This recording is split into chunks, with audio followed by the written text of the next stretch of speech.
11월 24일 수요일 오늘의 말씀은 욥기 30장 16절에서 31절의 말씀입니다. 이제는 내 생명이 내 속에서 녹으니 환난 날이 나를 사로잡음이라. 밤이 되면 내 뼈가 쑤시니 나의 아픔이 쉬지 아니하는구나. 그가 큰 능력으로 나의 옷을 떨쳐버리시며 나의 옷깃처럼 나를 휘어 잡으시는구나. 하나님이 나를 진흙 가운데 던지셨고 나를 티끌과 재 같게 하셨구나. 내가 주께 부르짖으나 주께서 대답하지 아니하시오며 내가 섰사오나 주께서 나를 돌아보지 아니하시나이다. 주께서 돌이켜 내게 잔혹하게 하시고 힘있는 손으로 나를 대적하시나이다. 나를 바람 위에 들어 불려가게 하시며 무서운 힘으로 나를 던져 버리시나이다. 내가 아나이다. 주께서 나를 죽게 하사 모든 생물을 위하여 정한 집으로 돌려 보내시리이다. 그러나 사람이 넘어질 때에 어찌 손을 펴지 아니하며 재앙을 당할 때에 어찌 도움을 부르짖지 아니하리이까. 고생의 나를 보내는 자를 위하여 내가 울지 아니하였는가. 빈궁한 자를 위하여 내 마음에 근심하지 아니하였는가. 내가 복을 바랐더니 화가 왔고 광명을 기다렸더니 흑암이 왔구나. 내 마음이 들끓어 고요함이 없구나. 환난 날이 내게 임하였구나. 내가 햇볕에 쬐지 않고도 검어진 피부를 가지고 걸으며 회중 가운데 서서 도움을 부르짖고 있느니라. 나는 이리의 형제요 타조의 버시로구나. 나를 덮고 있는 피부는 검어졌고 내 뼈는 열기로 말미암아 탔구나. 내 수금은 통곡이 되었고 내 피리는 애곡이 되었구나. 아멘. 신앙생활이란 예수님을 닮아가는 것입니다. 예수님을 닮아간다는 것은 예수님께서 가신 그 길을 걷는 것이죠. 예수님이 가신 길은 어떤 길일까요? 주님은 신자를 향하여 어떤 길을 걸어가라고 말씀하실까요?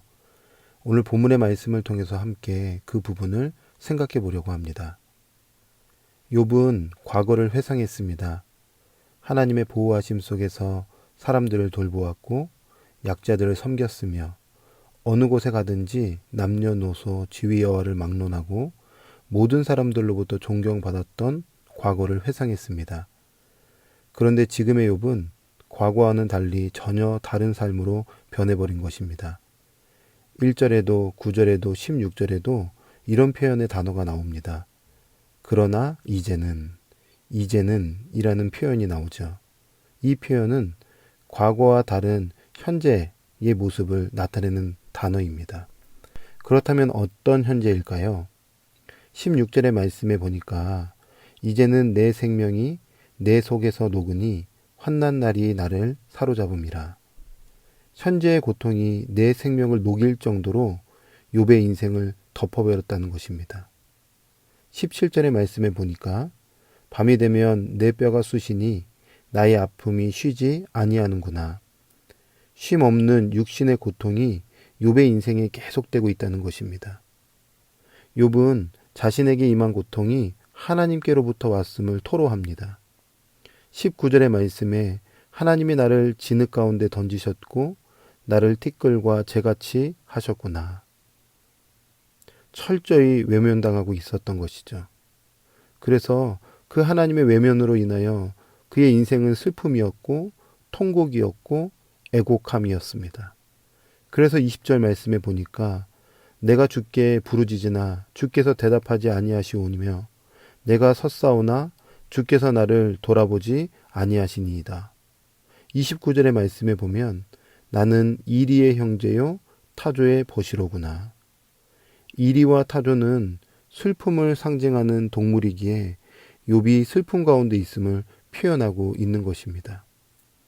오늘 본문의 말씀을 묵상하면서 이런 생각을 해봅니다. 우리 주변에 욥과 같은 이웃이 있다면 과연 나는 그들을 어떻게 대해야 할까? 또 우리 주변이 아니어도 내가 욥과 같은 고난을 만난다면 과연 나는 어떤 신앙을 보여야 할까? 그리고 우리 주님은 이런 고난과 고통을 통해서 무엇을 말씀하고 싶으신 걸까? 히브리서 11장은 믿음장이죠. 믿음의 선진들이 나옵니다. 마지막에는 이런 선진들이 소개되어 있습니다. 여자들은 자기의 죽은 자들을 부활로 받아들이기도 하며 또 어떤 이들은 더 좋은 부활을 얻고자 하여 심한 고문을 받되 구차히 풀려나기를 원하지 아니하였으며 또 어떤 이들은 조롱과 채찍질 뿐 아니라 결박과 옥에 갇히는 시련도 받았으며 돌로 치는 것과 톱으로 켜는 것과 시험과 칼로 죽임을 당하고 양과 염소의 가죽을 입고 유리하여 궁핍과 환난과 학대를 받았으니 이런 사람은 세상이 감당하지 못하느니라. 그들이 광야와 산과 동굴과 토굴에 유리하였습니다. 이 사람들은 다 믿음으로 말미암아 증거를 받았다고 말씀합니다. 무엇일까요? 믿음입니다. 우리가 고난 가운데 이길 수 있는 힘은 믿음입니다. 하나님께서 우리에게 주시는 고난과 고통의 이유는 바로 믿음의 성숙함입니다. 욥은 지금 믿음의 연단 속에 있는 것이죠. 고통 중에 있는 이들을 향한 주님의 메시지는 그럼에도 불구하고의 그 믿음으로 영원한 것을 바라보라고 말씀하시는 겁니다. 여러분, 혹 우리의 삶 가운데 고통과 고난 가운데 있는 분들이 계십니까? 믿음의 주여 온전하게 하시는 이 예수를 바라보므로 진짜 믿음을 소유하는 저와 여러분이 되기를 소망합니다. 또 한 가지 중요한 메시지가 있습니다. 로마서 8장 26절의 말씀에 성령도 우리의 연약함을 도우시나니. 사도행전에 보면 스데반 지사님이 나오죠. 스데반 지사님은 하나님의 허락하심 속에서 고난을 당했고 결국 순교합니다. 죽음의 공포 앞에서 스데반 지사님은 위를 봅니다. 하늘을 봅니다. 그 힘이 어디로부터 나왔을까요? 사도행전 7장 55절의 말씀에 스데반이 성령 충만하여, 성령 충만함입니다. 여러분, 인생은 고난의 연속이라고 하죠. 그런데 이 고통스러운 삶을 이길 수 있는 힘은 바로 성령님과 함께 할 때 이길 수 있는 것입니다. 그 성령이 충만함으로 주시는 믿음으로 이 땅을 이겨내야 하는 것이죠. 오늘 하루 살아가는 우리 성도 여러분, 또 인생을 살아가는 성도 여러분, 오직 성령의 충만함으로 믿음 가운데 하나님과 동행함으로 세상을 넉넉히 이기는 그런 저와 여러분이 되기를 주님의 이름으로 축원합니다. 아멘. 기도하겠습니다. 하나님, 오늘도 귀한 말씀 우리에게 주셔서 감사합니다.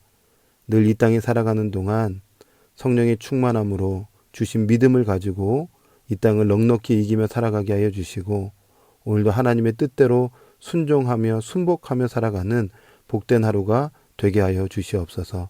함께 하신 하나님께 감사드리며 예수님의 이름으로 기도합니다. 아멘.